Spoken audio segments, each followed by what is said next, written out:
Small from the Yale Initiative, the Interdisciplinary Center on Anti-Semitism. And tonight we're extraordinarily honored that Mr. Foxman, the head director of the ADL, is here with us this evening. Before the evening starts, I just want to mention very quickly that on the 29th and 30th, YISA is putting on perhaps a timely, unfortunately, a timely conference dealing with issues of Iran. The title of the conference is called Understanding the Challenge of Iran. We're having keynote speakers from international scholars, human rights activists, including Erwin Calder, the former Minister of Justice of Canada, Maringa Astar, who's a leading human rights activist and women's rights activist from Iran. And in the evening, after the conference, Shaul Mufaz will be here at Yale. So I hope people will attend. Perhaps this is the greatest challenge that we've seen in our lifetime, perhaps, or in my generation's lifetime. And it's an issue that we really need to understand and become knowledgeable about because many issues are pressing. So this evening, I just want to say it's a pleasure that you came this evening. The evening was put together by the hard work of Lauren Clark from YISA, but most importantly, as I would say, from the ADL office and the staff that reached out to people in the Connecticut community and the Yale community. So I want to thank all the people who put this evening together. And I would like to introduce David Warren to you, and David is going to introduce Mr. Foxman. And I would just like to say that I've known David since I moved to New Haven. David's the director of the regional office of the ADL here in Connecticut. And David is a special friend, but beyond the friendship, I think if it wasn't for David's mentorship and advice that he gives me, I'd say almost on a daily basis, I don't think YISA would be where it is without his help. So I'm really especially grateful that David would be here to introduce Mr. Foxman.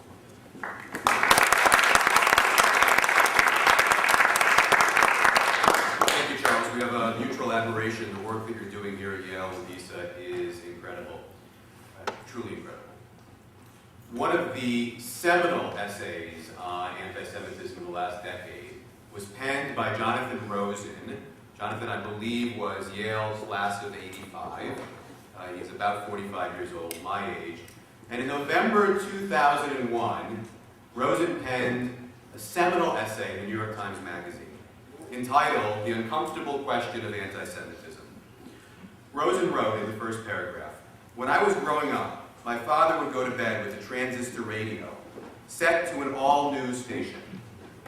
Even without a radio, my father was attuned to the menace of history. A Jew born in Vienna in 1924, he fled his homeland in 1938. His parents were killed in the Holocaust.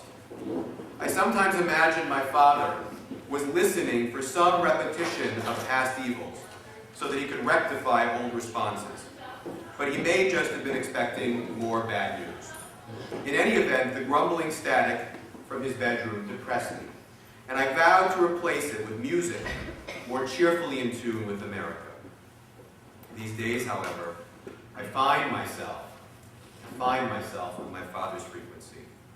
I have awakened to anti-Semitism." That was November 2001. Unfortunately, over the last 7 years, we have all awakened to Jonathan Rosen's father's frequency. We have all awakened to anti-Semitism. For virtually his entire life, Abe Foxman has been attuned to that menace of history and contemporary manifestations of anti-Semitism. Born in Poland in 1940, Mr. Foxman was saved from the Holocaust by his Polish Catholic nursemaid, who baptized and raised him as a Catholic during the war years. His parents survived the war, but 14 members of his family perished. He arrived in America in 1950 with his parents. He joined ADL in 1965 and has been the national director since 1987. In the forefront of major issues of the day, including the rise of global anti-Semitism, the war on terrorism, church-state issues, religious intolerance, and issues relating to the Holocaust, he consistently speaks out against hatred and violence wherever they occur. Mr. Foxman regularly confers with elected officials and community leaders here and abroad.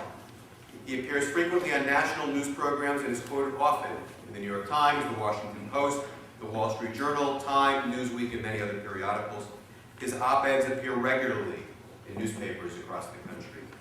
A graduate of the Yeshiva of Flatbush, Mr. Foxman has a BA in political science from the City College of the City University of New York, graduating with honors in history. He holds a JD from the New York University School of Law and did advanced work in Judaic Studies at the JTS and in International Economics at the New School for Social Research.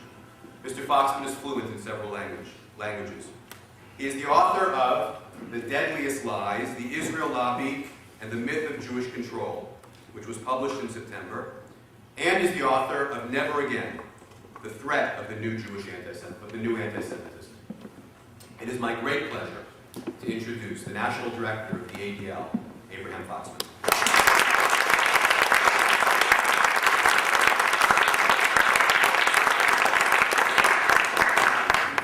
Thank you, David. Thank you, Charles.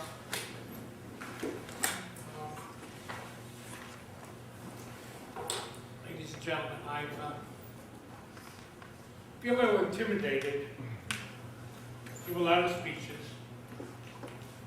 But to come to Yale and to have the chutzpah to give a lecture, I published 2 books, not because I had to for standing, because I felt compelled. So I will try to be very brief. In the hour before, there were a lot of questions that were raised, and I prefer to spend as much time as you have in trying to dialogue or engage in conversations of issues relating. I'm going to see the Pope tomorrow, and issues of that nature. I've lived with Jonathan's father's music all my life. But I felt very privileged, very lucky to be able every single day to go to work, to try to make sure that the music of old does not repeat itself. And I can honestly say to you that I've been involved with the ADL for 43 years, that for almost 35 years of that experience, I had come to believe that we had made such progress, that we had achieved such levels of understanding, that we would be handing over to our children and grandchildren a much better world than we had inherited. That in fact, when we turned that corner on that last millennium, the last century, this would in fact be the new millennium. The difference in terms of respect, in terms of tolerance, that we have in fact learned the lessons. And so in the last 7, 8 years, I've now written 2 books I never intended to write. The first one was when a publisher approached me and in a nice way was trying to tell me that I'm about to peak. And said, well, before you peak, you should write a book. I said, thanks for the compliment. I'm not going anywhere. And wanted me to write a biography or autobiography. And I said, no. The last thing that the world needs and is looking for is another autobiography. And then a year later, I reached out to the publisher and said, if you're still interested in a book, there is a book that I believe needs to be written. And that's a book which later the debate came about, New Anti-Semitism, Old Anti-Semitism.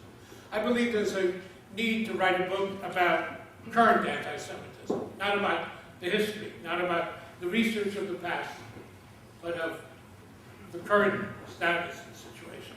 And the book I titled Never Again, ? And I did not think I would ever in my life ask that question. That we as a community, we as a civilized society who had felt that we had adopted this never again as a motto, as a commandment, as a mandate, that there would ever be a question in our minds that it could ever happen. But that's also because we could not imagine that in our lifetime, we would be witness to Jews being singled out as Jews to be killed. Oh yes, part of our history, part of martyrdom, part of what we have lived through, but not in our lifetime. Well, Daniel Pearl was kidnapped because he was an American, held hostage because he was a journalist, but slaughtered because he was a Jew. I don't think we could have imagined that we would bear witness, and it's on video. It's on video, and it was put on video to recruit others in the service of hate. That we would hear the Jew's last word, his Shema Yisrael, his vidui, I am a Jew, my mother is a Jew, my father is a Jew. I've had conversations with Judah Pearl, Danny's father, and he believed that Danny volunteered these words. And I think he did. But it doesn't change the fact that he was slaughtered because he was a Jew. I don't think we could have imagined that in our lifetime in France, a young man by the name of Ilan Hilmi would be kidnapped and murdered because he was a Jew. And why? Well, you know that stereotype, all Jews are rich? How many times have people come to the Anti-Defamation and said, why do you care about stereotype? Big deal, who cares? So let him believe Jews are rich. Ask Ilan Hilmi's mother. Ask his sister. Well, if the Jews are rich, in order to get rich, all you have to do is pluck a Jew, kidnap him, ransom him for money, and you'll be rich. And so they stalked and found this young man in the streets of Paris. And they kidnapped him and demanded a ransom, but not all Jews are rich. And no money was forthcoming. And for 3 weeks they held him. And they held him in a courtyard.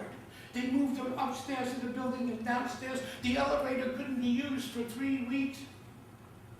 And how many people knew that a Jewish young man was being held hostage in that courtyard? And nobody said boo. And Ilan Hilmi was murdered because his family was greedy and wouldn't ransom their Jew. A year and a half ago in Seattle, the trial was just beginning last week. A young man, we are told, went berserk. He was so enraged, he was so in pain, he was so in anguish of what was happening in Lebanon that he wanted to express his anger. Not mentally ill enough to know where to find the Jews. And he went to a federation. He knew the address of the federation because that's where the Jews are. Wounded 6 and killed 1. Why? Because they were Jews. Not all of them were Jewish, but working in a Jewish institution, and therefore, the Jew. I don't think we could have imagined 10 years ago in Europe, when we visited Europe and we went to see synagogues and Jewish institutions, we saw the military vehicles, the police vehicles, but that's Europe. I don't think any of us could have predicted in our lifetime every Rosh Hashanah and Yom Kippur there are synagogues in this country, from Fairbanks, Atlanta to Corpus Christi, Texas. They may not have rabbis, they may not be able to afford cantors, they sure as hell have security. And there's a new ritual in Jewish life. It's called security.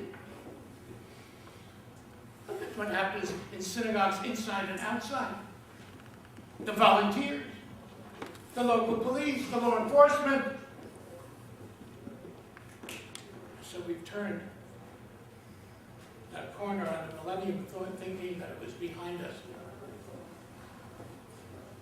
And then more recently, I wrote this book called The Deadliest.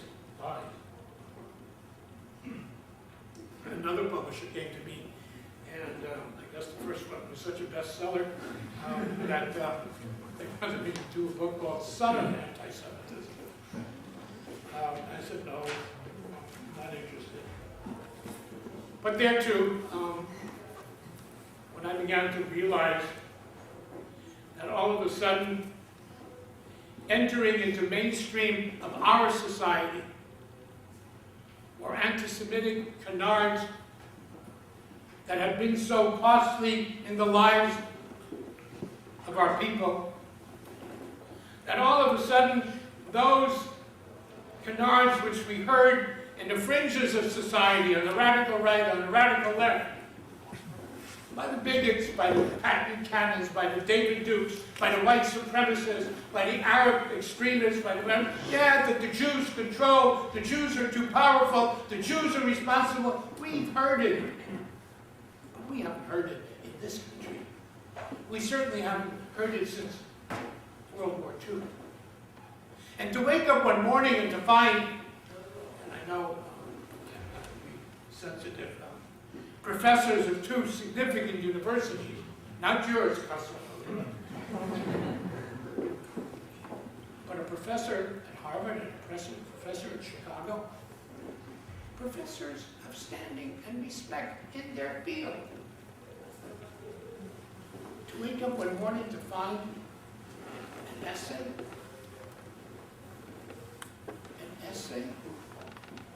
advocating, repeating, giving credibility to the classical canards of anti-Semitism. The Jews are too powerful, too influential, that they control government, control government decisions, control the policy of this government, and powerful enough to act in their interest as they interpret it to be the interest of the state of Israel to bring this country into war in Iran. And all of a sudden, yeah, we know this, we've heard this. In mainstream America, a discussion giving legitimacy and credibility to canards that have been very deadly to our people. I don't compare it to Hitler or Stalin. But you know what? We do understand, and we do. Hitler did not start his campaign of anti-Semitism on Aryan supremacy. Hitler built a foundation for Kristallnacht and for the Nuremberg laws by accusing the Jews of Germany of not being loyal Germans. He began by accusing the Jews of selling out the interests of Germany for their own interests. Their interest then was money, power, influence. That was the legitimation of the boycott against the Jews, the burning of synagogues, began with the burning of books, and then it was burning human beings. Stalin legitimized his campaign of anti-Semitism, the sending of Jews to the Gulag, etc., based on what? That the Jews are not loyal Russians, they're not loyal communists, they're not loyal Soviets. He had Zionism. The Jews only care about their own, about Zionism, about a Jewish state. That's why they're disloyal. When you read Mearsheimer and Wall, and you see and read the echoes of this concept that the Jews under the Israel lobby, who is the Israel lobby? The Israel lobby are those Jews in the United States who support the state of Israel and some evangelical friends, that they come together in a conspiratorial manner to control, to manipulate media, government, decision makers, and that, if it is in the best interest of Israel that a war in Iraq be held, why not? And they build this paradigm. Israel, they say, is not a democracy.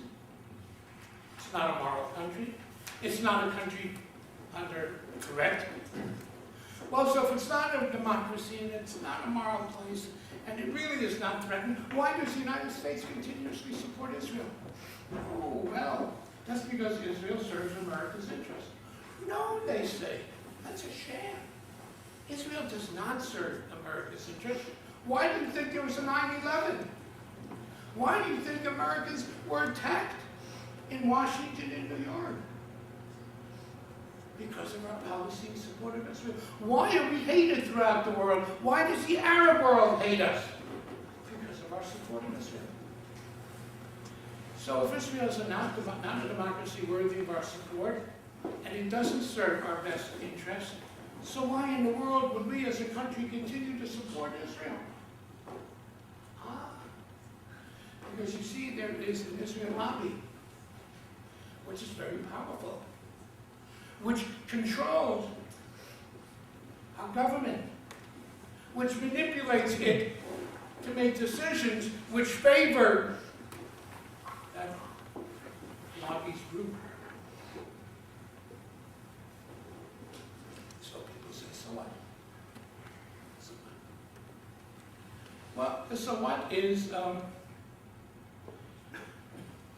it was presented into mainstream America at a time when this country is struggling with a war which has gone south, a war which is costly, a war which is debated. Why? Why are we in there? For what reason? And all of a sudden there's an answer to choose. The Israel lobby, those who support the state of Israel, brought us into this war because it's in the best interest of Israel. And then comes a president, a former president, Jimmy Carter. And Jimmy gives credibility, gives support. And in interviews to sell his book, says, of course, the Israel lobby controls the media and the universities of this country. If it wasn't so serious, it would be funny. You think Jews control? I'm very impressed. Standing here and standing here, you think we control Yale, Harvard, Chicago? We control the media in this country. And then to round off the discussion, we, the Israel lobby, we, the Jewish community, by the way, the ADL is part of the lobby, you're part of the lobby. We are also accused of stifling debate. So you see, not only do we control, not only do we manipulate, but to make sure that we maintain that control is we stifle debate. And so I've been accused of stifling the debate of Professor Tony Judd. That's a chapter in my book. It's an interesting chapter. Because it didn't matter whether I did or I didn't. I received a letter signed by 140 professors and another letter signed by 122 professors who accused me of violating freedom of speech, stifling debate, in the same way that the former president of Harvard, who had the audacity or the chutzpah on a Sunday morning to a Hillel group to say, you know, that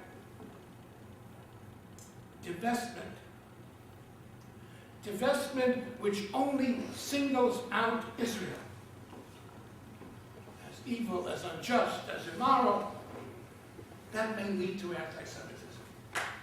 And the next day, the Harvard Crimson had an editorial which said, Professor of Harvard stifles debate. Can you imagine the president of Harvard talked about racism, that there's a growing racism, or he talked about homophobia? Would anybody have accused him of stifling debate by virtue of the fact that he challenged it, that he raised it, that he asked the question? So now we're being accused, I've been accused of stifling debate for Mr. Mersheimer and Walt. Both of us were invited to speak at the World Council in Chicago for September 25th. I didn't know he was being invited. I don't know if he knew I was being invited. I looked at my calendar, I said September 25th is Sukkot. I'm not going to Chicago at the World Affairs Council to promote my book. Unbeknownst to me, they told Mr. Mearsheimer they're not going to have this because Foxman can't come. The next thing is a blog. How I am censoring them, stifling their ability to speak. Very interesting. My friend Jimmy Carter, who demanded to speak on campuses, nobody was denying him, but when he was asked whether he would debate his book with anybody, he said no. So this was enhancing freedom of speech. I wrote the book, probably not for you here in this room. We're not selling it, right? No. Not promoting. But if we had, if we were selling it outside, I'd probably say to you, if you're here, I didn't write the book for you. If you're here, and you know that you came here as we're talking about the subject, you don't need it.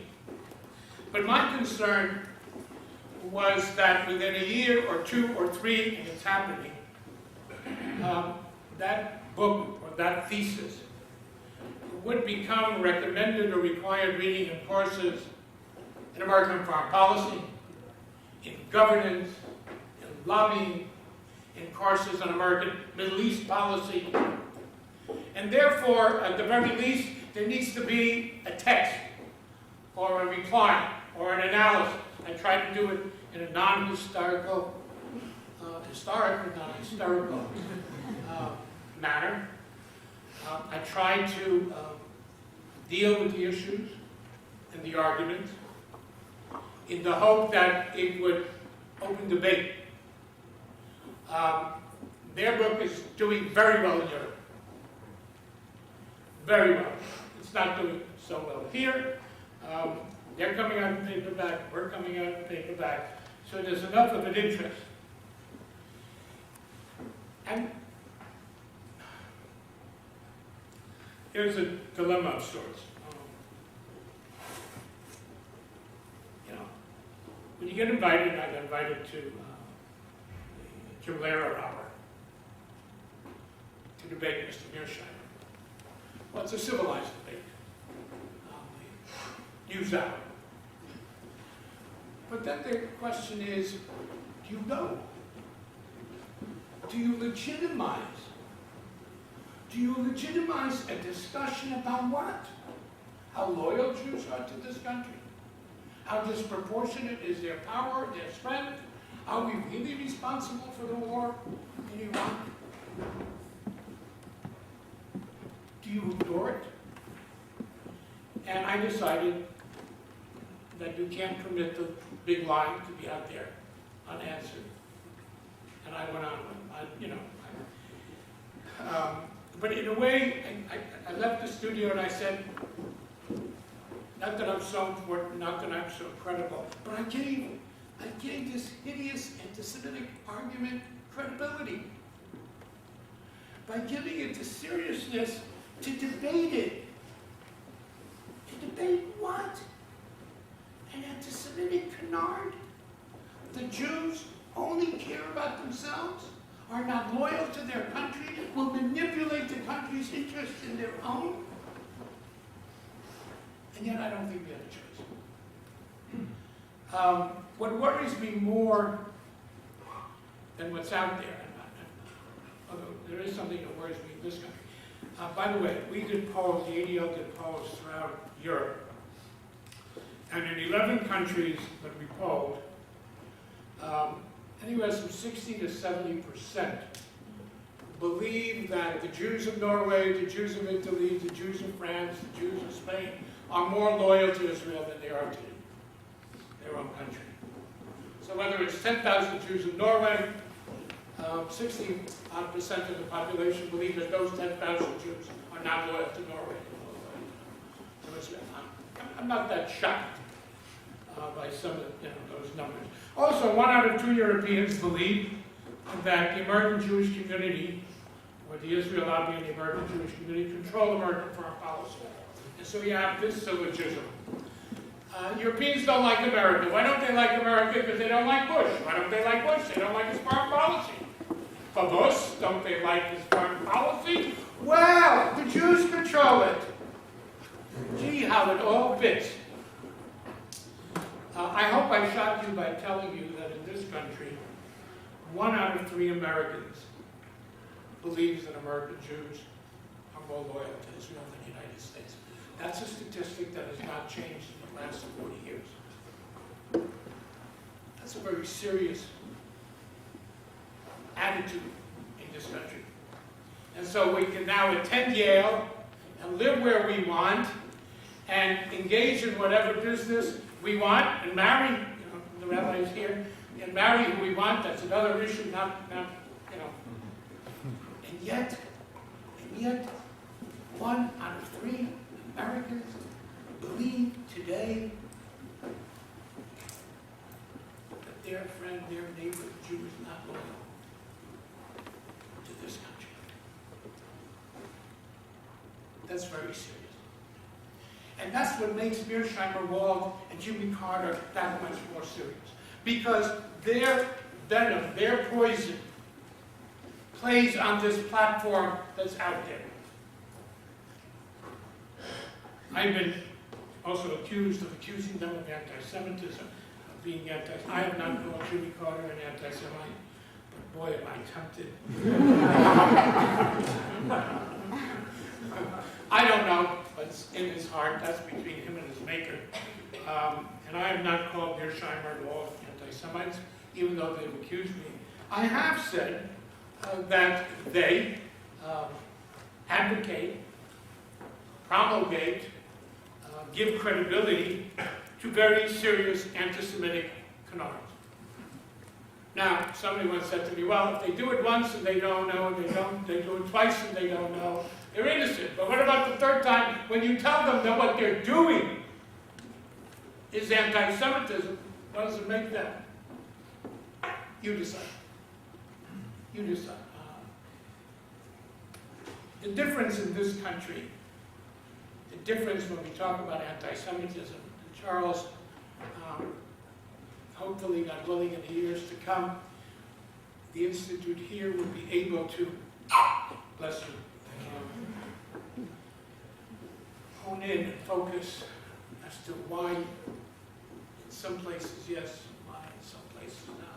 Professor, I hope that you'll find out why my nanny had the courage to rescue me, and if we can distill that, if we can ever distill what makes people stand up and say no to hatred, greed, to racism, wow, we can really change the world, but not yet.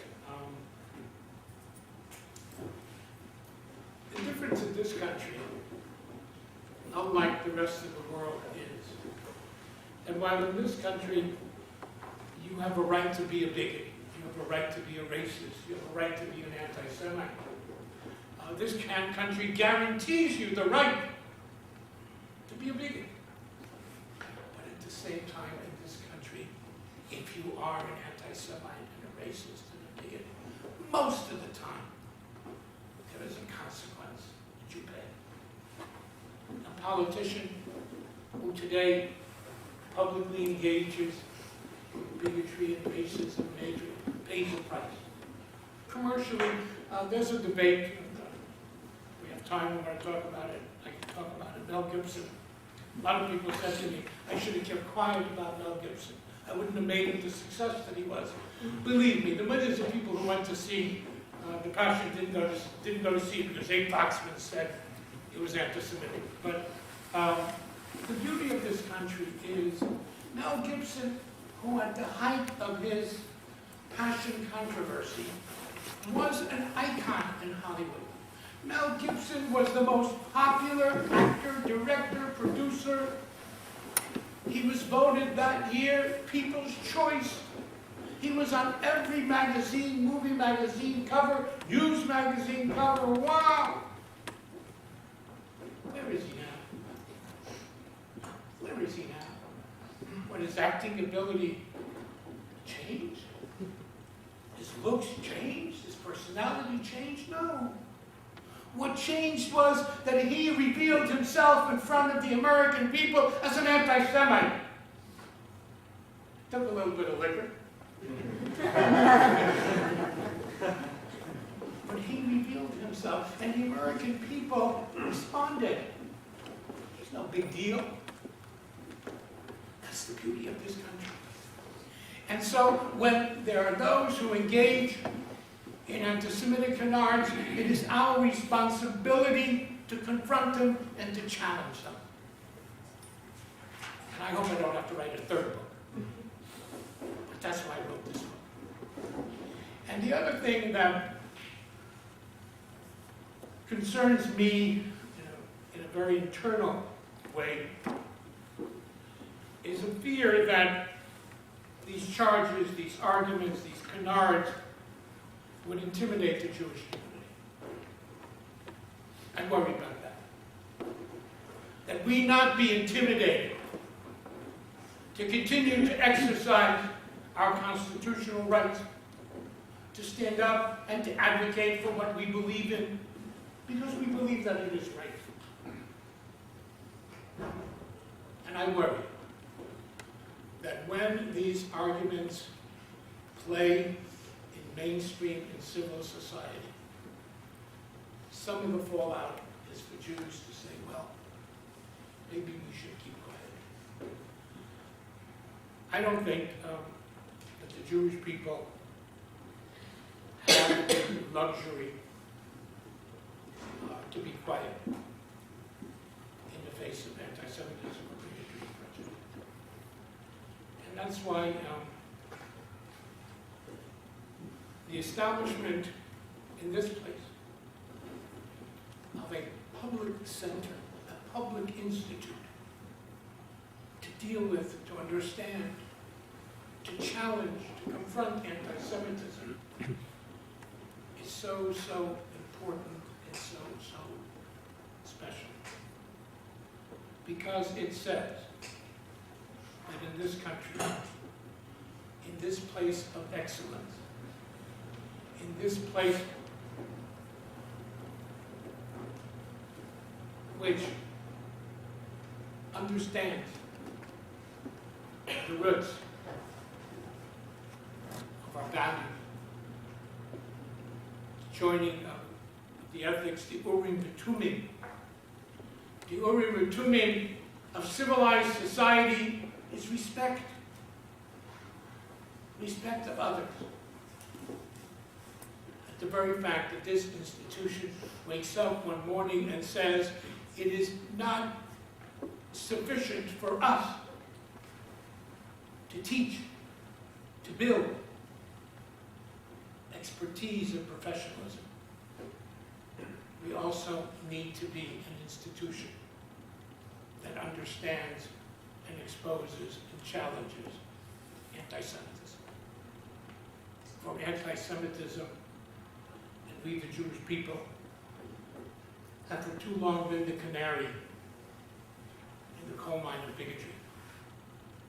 You want to find out whether a country is a democracy or has democratic values, ask the question how they treat the Jews. We talk about Iran. You will deal with the issue of Iran. Take a look at Iran.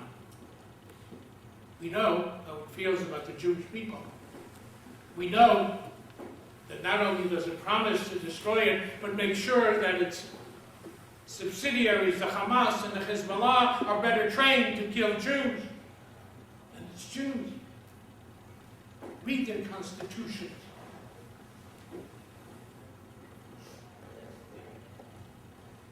But in Iran, it's not only Jews. There is no human rights. There are no human rights. There is no respect for freedom of speech. They have no homosexuals, you've heard that. They only kill them. They don't have them. They stone them.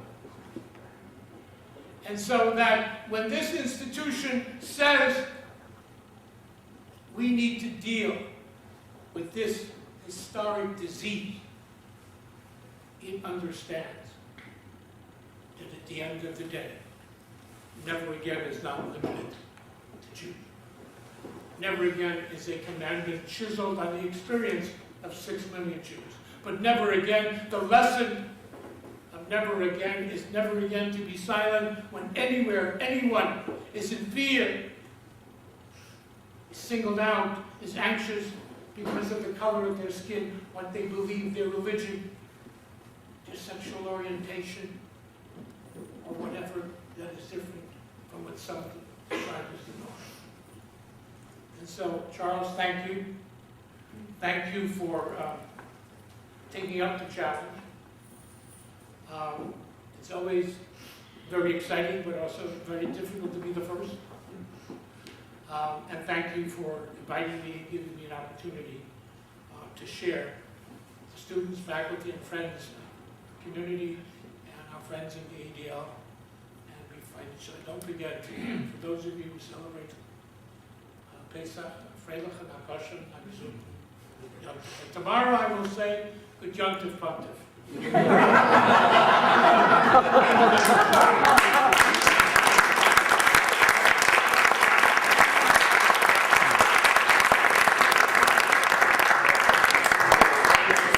Mr. Foxman has agreed to take questions from the audience, so.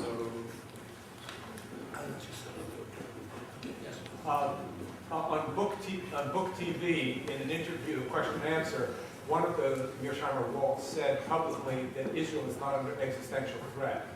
And that is a mind-boggling statement of ignorance or denial for two academicians to say, especially in light of what's going on in Iran. And it raises, obviously, questions when one hears something like that about the impossibility of their objectivity. I just want to take a slight issue with your statement that we don't need your second book. Because to the degree that we're trying to teach our young and arm them, should they go to places like Columbia, University of San Francisco, Berkeley, we need it for that. And to the degree that we try to educate our neighbors, friends, and coworkers, the cogency of your arguments are necessary. So I think we also need the book. Make my publisher very happy to hear. They don't like it when I say you don't need my book. Yes. Yeah. There's always a tie between anti-Semitism and Israel. So, for whatever reason. So suppose that Israel did not exist. Suppose the state of Israel would have not have been created. Do you think that we would be in the same state as far as anti-Semitism as it is today? It's one of those questions which is not an exact science. No, I don't expect an exact answer. So, the answer is it would make it more difficult for some anti-Semites to be anti-Semitic. Now, I assume that in your statement we don't have to go in. You can criticize Israel and not be an anti-Semite. Okay, we don't have to rehearse this. I don't think. So that not all criticism of Israel is anti-Semitic. There are certain standards, etc., etc. But what you're saying, if tomorrow Israel, chas v'chalila, didn't exist, or for a good reason was off the pages, etc., would it impact on anti-Semites? I believe so. It wouldn't eradicate it. It wouldn't eliminate it. It would make it more difficult. Let me use our friends in Great Britain, in the United Kingdom. Okay? There is a legitimacy all of a sudden, almost a festival of public criticism of Jews via criticism of Israel. You have to think about, there was a survey just done in Europe which said one of the most hated countries in the world. Iran was one, Israel was two. Okay, to what extent is the Israel, a lot of the Iran is Islamophobia, but to what extent is the Israel anti-Semitism? It would be less to the extent that some of these people would not have the legitimacy to parade their anti-Semitism under the cover of a political issue. But it wouldn't eliminate it. It wouldn't eliminate it. It would make it more difficult.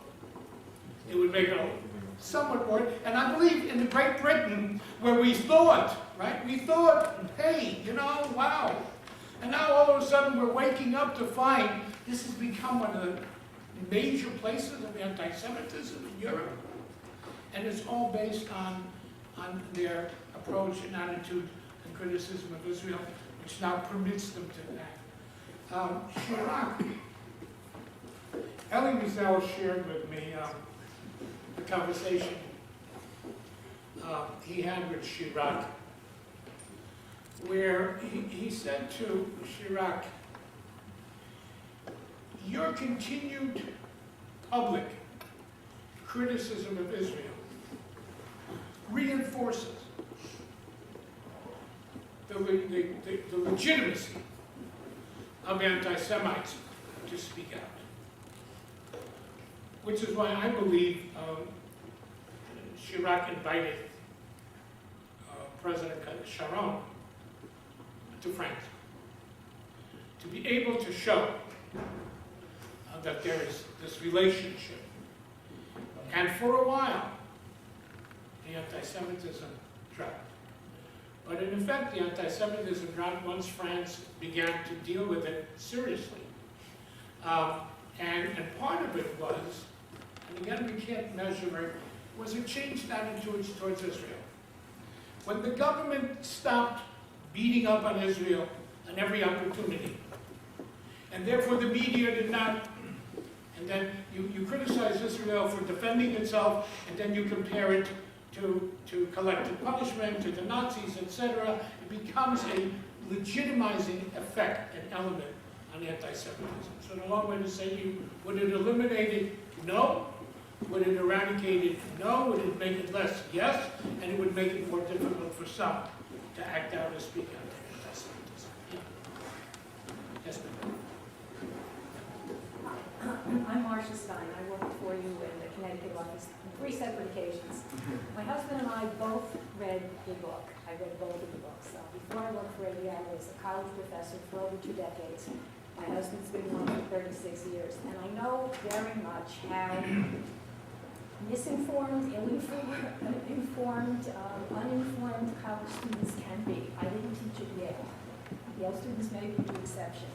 I worry about Walt and Mearsheimer's book and Carter's book because those authors have tremendous credibility on college campuses. They are professors from well-known institutions, a former U.S. president, and students and professors alike tend to give them credibility. When those books appear on a required reading list, when they become the text, when they become the accepted references in the bibliography, I think we have a lot to be concerned about.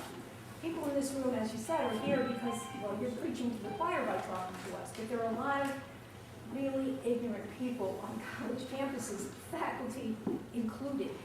When I finished reading your book, I said to my husband, we should find a way to have this book bundled with Mearsheimer and Walt and Carter's book. And those of you who are college professors know when you get textbooks today, it comes the book, the readings book, thanks to Yahoo and Barnes & Noble, that's exactly what they do. Now sometimes, if you like this book, you may be interested in it. Sometimes it's bizarre. If you like Anne Frank, you'll be surprised. You buy Anne Frank, which you can get recommended. I know. But that's what they I do. know. But I wondered, have you given any thought, serious thought in ADL, to find a way to use a push strategy with your book?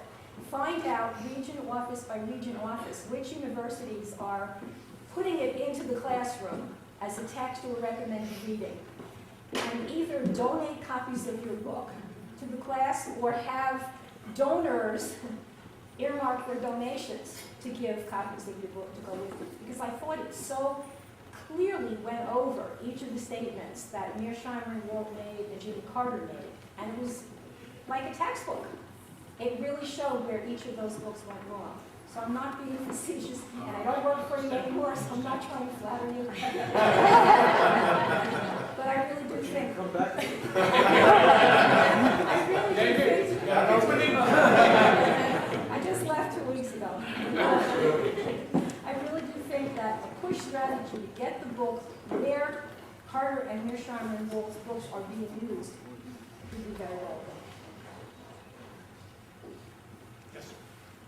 There was an article recently in the New Yorker about a tenure dispute at Barnard College at Columbia University involving a professor of, I forget, anthropology, archaeology, something like that. She was from a Palestinian background. If I remember correctly, her name was Nadia El-Haj. And the opposition to her tenure, it didn't involve the ADL, it didn't involve APAC, but it generally involved Jewish alumni and Jewish faculty members of other departments of Columbia,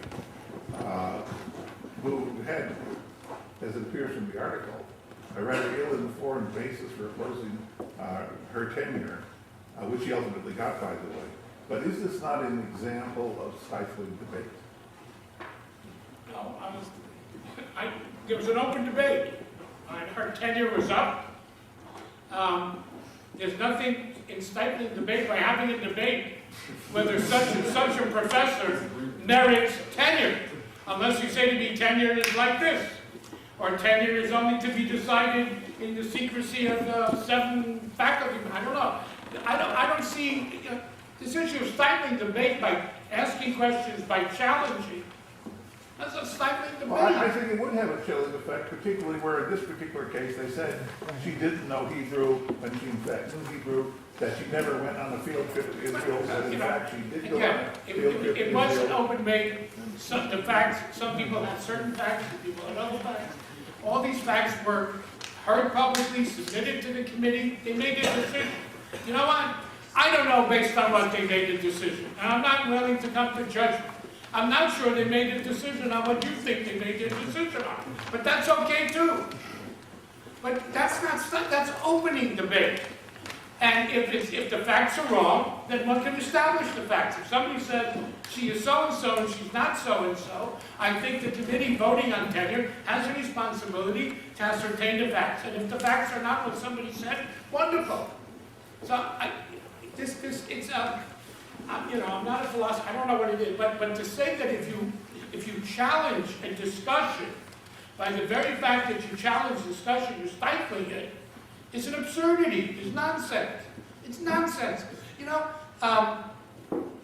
Take the issue of racism. At a moment they say, if you call somebody an anti-Semite, you stifle the debate. If we call somebody a racist, we stifle the debate? Or we open up a discussion whether in fact this is racism?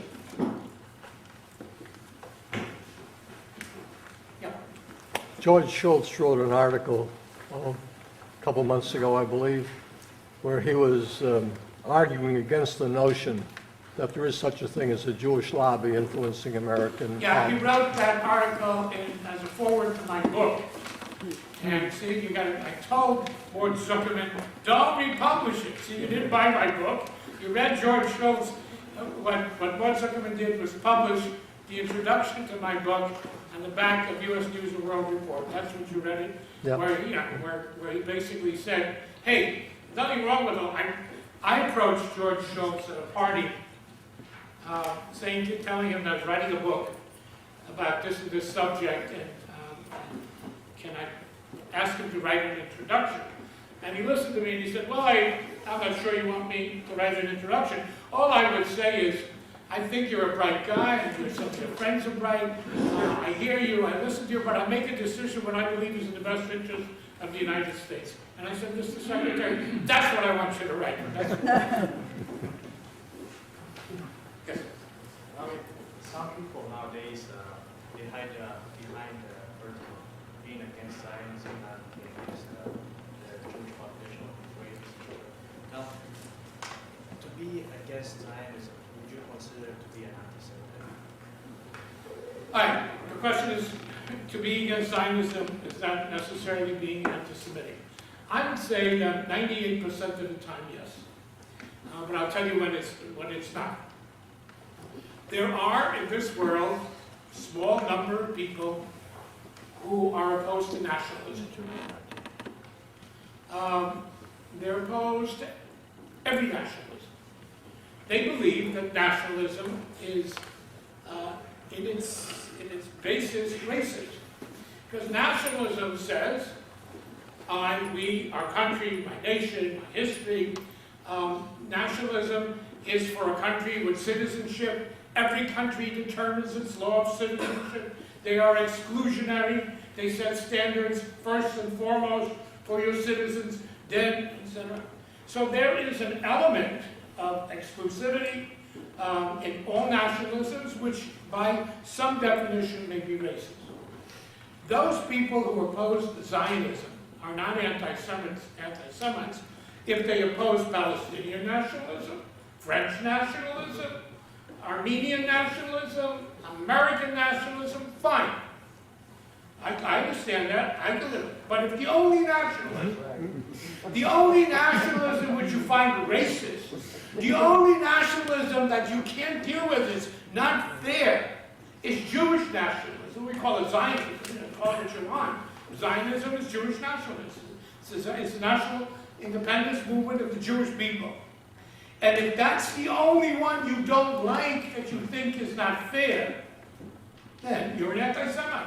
You're not opposed to national, you're just opposed to this because it's Jewish national. We have the same thing in Great Britain when they or look at this whole issue of divestment. It was on campus, it's in churches, it's in Great Britain. And here too. If you come together on this campus and decide tomorrow that you want to change the world, and one way to change the world is to divest from countries which are not just. You know what? Wonderful. If you can't do it yourself, I'll help you make a list of countries. China, Zimbabwe, Saudi Arabia, take your pick. Now, if you put Israel on that list, I will argue with you saying, hey, Israel gives freedom this, there's a court, there's a press, okay. But if at the end of the day, I lose that argument, and you go in to divest from countries who don't respect human rights, and because of your interpretation, you put Israel along with that, okay, I don't like it, I don't think it's fair, but if the only country that you put to divest because it is not living up to its standards, etc., is Israel, that's anti-Semitism. In the same way, you could be, listen, criticism of Israel doesn't make you an anti-Semite. Israel has more criticism in Israel per square kilometer of citizen than any country in the world. And it's a democracy, it's fair game. But I usually ask the question, the people who criticize Israel on a steady diet, A, have they applied that standard elsewhere? And have they found anything in the experience of Israel that's worthy of applause? And I guarantee you, when you apply those two rules, so somebody, a journalist, or an analyst, or whatever, who's critical of Israel, Israel's policy, whatever, and you take a look, whatever standard they set, have they in their lifetime applied that standard anywhere else? And if you don't find that, you'll also find that there is nothing in the experience of Israel that they've ever found. That's not criticism, that's anti-Semitism. But aside from that, Natan Sharansky came out with a definition, you can accept it or not. But Zionism, chances are, unless you're opposed to nationalism, if the only nationalism that you consider negative or racist is Jewish nationalism, well, you're an anti-Semite. So given what you just said, and definitely what Sharansky stated as guideline for depicting anti-Semitism, how do you deal with the UN? I mean, the UN is undoubtedly at the moment highly infested with anti-Semitic ideas. And I think it's a troubling issue. Well, how do you deal with the UN is it's a reality that you need to deal with. The irony is it's the United Nations that gave Israel its birth certificate. Its legitimacy, if you will. I say cynically they gave it, and for 60 years they tried to take it away. But they did give it its legitimacy. It's an institution that as long as it's there, I think we need to deal with it realistically. I think you need to confront, you need to challenge. Look, there were people, when they voted Zionism as racism, a lot of people said, shmoom, who cares? We don't have that luxury. I don't compare it to Mearsheimer. We don't have the luxury, since it is the one institution, and so many nations are dependent on it for other things, health, communication, whatever. It's still an institution that exists, and therefore, you need to do the best that you can to try to turn it around. They did turn around Zionism racism. It took 25 years, 15 years. It took a president to come and say that's it, but they did turn around. Did it change the institution? No. I will tell you, the reporter is gone, right? Okay. Ban Ki-moon is a lot better than his predecessor. Okay? Ban Ki-moon is more open. Now, does Ban Ki-moon play in a very real politic? Yeah. He also has to deal, but he's much more open. He's much more sensitive. He's more available. He has spoken out. He got into trouble. I was in Israel when he was there for his first trip, and they took him in a helicopter and they showed him what Sharon used to do. Sharon used to say, you know what? Instead of talking you to death about facts, I'll take you for a ride. And so they took Ban Ki-moon on a helicopter ride. He got in the helicopter, and the reporter said to him, as the Secretary General, what'd you think? He says, two things. He said, Israel's a beautiful country. And two, I didn't realize how small it is and how close the borders were. There was a file against them, okay. But it's an institution we have to deal with. And it's an institution that you have to challenge, confront. That's the institution, whether you like it or we like it or not, that sent Unifil Plus. No great Metzia. Unifil Plus is, but it did. It was the vehicle to bring about a ceasefire. So, I don't think we can afford, as some Israelis have said, shmoom. As long as we view it realistically, as long as we challenge when they cross the line. This lady, the Civil Rights Commission is a disaster. Security Council is a disaster. And yet, that's the institution that everybody runs to. Yeah. So out of the frying pan into the fire, I have a question about Iran. We know from our history that we have to take seriously what people say. And we hear all the time, virtually every day now, what Ahmadinejad says about Israel.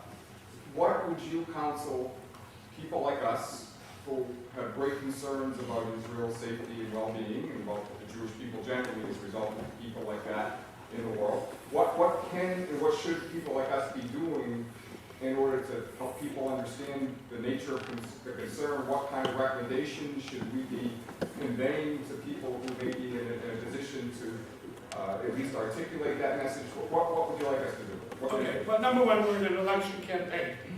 A lot of people are coming to you asking for support, asking for this. That's when you ask the question. Ask the question. Where does that candidate stand today on Iran? What do they see the options? Ask the question. Let it be, because if they don't hear it, they don't think it's serious. I hope some of you saw our ad in the New York Times or the New York Sun last week. Now, if you read that ad about Switzerland, and you didn't send off a letter to Bern, to the American ambassador in Swiss ambassador here, Consul General, if you didn't let them know how outraged you are, that now, 5 years ago, now, and we know Ahmadinejad, we know Hamas, we know Hezbollah, there's a debate and a discussion of a third set of sanctions. For them to sign an agreement of $30 billion with the foreign minister sitting there signing this agreement with Ahmadinejad, how outrageous it is for Switzerland, the Baltic country, and I don't have to fill in the rest for you. But they need to know that you are outraged. The reason we took the ads, and we took the ads in Europe, by the way, Financial Times didn't take the ads, talking about stifling freedom of speech. And when we said to them, why aren't you taking this ad? We don't have to explain to you. WQXR refused an ad from the American Jewish Committee about Sderot. Okay? So that's stifling. You know, and nobody's talking about that stifling. But yeah, express yourself. And you know what? Send copies to Germany, Italy, France. They're all making deals. Our issue, the reason we did this, and it wasn't cheap, to take out ads in 3 Swiss newspapers, and in the Wall Street Journal in Europe, and the New York Times, and the International Herald Tribune, but it was a shot across the bow, not only to Switzerland, because if Switzerland can just, nobody cares, then fine, we do the next deal. And the chutzpah here is, it was not that they need it. They're buying it for resale, to make money. You know, maybe they'll need it 25 years from now. But the importance is also to send a message to Germany and Italy and France, not to go beyond. Not to go beyond. And if you write, listen, if anything, their ambassadors and consul generals here, their job is to go like this. And I guarantee you they're being asked, would you hear? Does there anybody care? Yeah, absolutely. Let them know how outraged you are. Yeah. Can you talk about your policy on the Armenian genocide? Say again? Can you talk about your policy on the Armenian genocide? We have always had a position relating to what happened from 1915 to 1918 in Armenia with the Turks. We have always described it as a massacre, as an atrocity. We have continuously called on the Turkish government and the Armenian government and the Turkish and Armenian community to come together, to face the past, reconcile, and move forward. We have opposed legislation because we do not believe that that's where it is or should be resolved. And we have for many years not used the word genocide. We have described it, as I said, a massacre, atrocity, etc. We eventually used it. We were threatened by being kicked out of providing services to fight prejudice in Massachusetts, which we were kicked out of anyway because we didn't use the word genocide. And, you know, I've said, tried to say to the Armenian community, genocide is, to use the word, it's not a moral issue, it's a political issue. You're entitled to use whatever you want. I don't think you have a right to dictate to us what words we should use to describe your tragedy. In the same way, I don't think that the Jewish community would come and say to the word, unless you use the word Shoah or Holocaust, you're a Holocaust denier. And that's basically what they're saying. We must use the word genocide. We don't use the word, that's not a moral issue. We have never denied it. We have never challenged it or questioned it. But at the same time, we don't have to join the bandwagon of a political movement, which they're entitled to have. So that's the position. We've not used the word genocide. We still oppose legislation. We still believe it should be reconciled between the two countries. We'll continue to do so. It doesn't satisfy everybody. You know, not everything we do satisfies everybody. But from a moral perspective, we have always been there. We've always been supportive of their pain, understanding of their pain, and calling on the resolution where it belongs, which is between the two peoples. Yeah. I was just going to suggest to the person who was asking what to do, take the time to find the phone number of the Swiss embassy and call them, and send an email out to all your friends to have them call the Swiss embassy. It definitely has an impact. I was on the phone this morning. The Israel Forum had a conference call with Bibi Netanyahu, and he said precisely what you just said, which is all of these European countries, if we don't curb Iran now, they are all going to be making deals with Iran so that the long-range missiles, Iran's long-range missiles, will not be in the direction of their country. Exactly what you were saying. Last question. Excuse the naivete, but why are you so strenuously against the use of the term genocide with respect to Armenia? None of naivete. because it's been made into a political statement. And the political statement has an interest to embarrass Turkey. If you would come and say to me, ADL, if you use the word genocide, you could say 10 Armenians, 5 Armenians, 1 Armenian. I would have absolutely no response to you, but I would jump to use it. By using that word, I'm not going to bring anybody back, and nor am I able to save anybody in the future. It's become a political issue. So you say to me, well, so it's political, so what do you care? We are people of history as well. We do remember, and we do take into account our history. Turkey has a unique history in the Jewish people. When in 1492 Jews were expelled, Inquisition and burned at the stake, there was one country called Turkey that absorbed the Jews. If you want to know the essence of the Sephardic community Jews, that's where it comes from. In World War II, Turkey was part of the Axis. Turkey opened up its gates to Jews. There's a Jewish community in Turkey. The Jewish community has asked us publicly, this is not your fight. This is not your issue. Please don't get involved in it. Part of our policy is also to be concerned about the Jewish communities out there. And finally, maybe not finally, the second most important ally for the state of Israel is Turkey. After the United States is Turkey. It is a country not only that has promised to provide Israel in the future with water, but it is a country that permits Israeli pilots who cannot practice over land in Israel, because by the time the pilot takes off, it's a joke, so it's not a joke. You have to practice over land. You have to maneuver over land. There is no place to maneuver except on the ocean. Turkey permits Israeli pilots to fly and maneuver over its territory.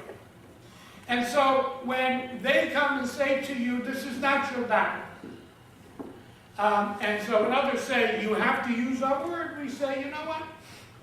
We've described it, we'll help you, etc. But politically, it's not our first priority or second priority, but we've never denied the tragedy, the enormity of the tragedy. But the word has become a political word, not a moral word. And it really isn't our fight today. And as long as we stand up there and acknowledge what happened, we don't necessarily have to use the word, which will... Okay, Chag Sameach.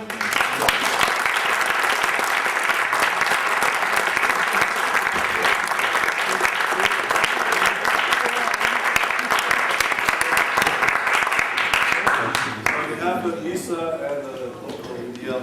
I want to thank you very much for coming. And as you were speaking, I was thinking in the Jewish tradition that tzaddik. A lot of us us academics get lost in the ivory tower, and we disconnect ourselves from the community, which is a great sin, especially for educated people. And I really think, in a way, you are a tzaddik, that you're writing books, you're a scholar, you're writing in the papers, and you're really fighting the fight at the national, the international level, and we just want to thank you for coming and wish you strength in the continuing struggle.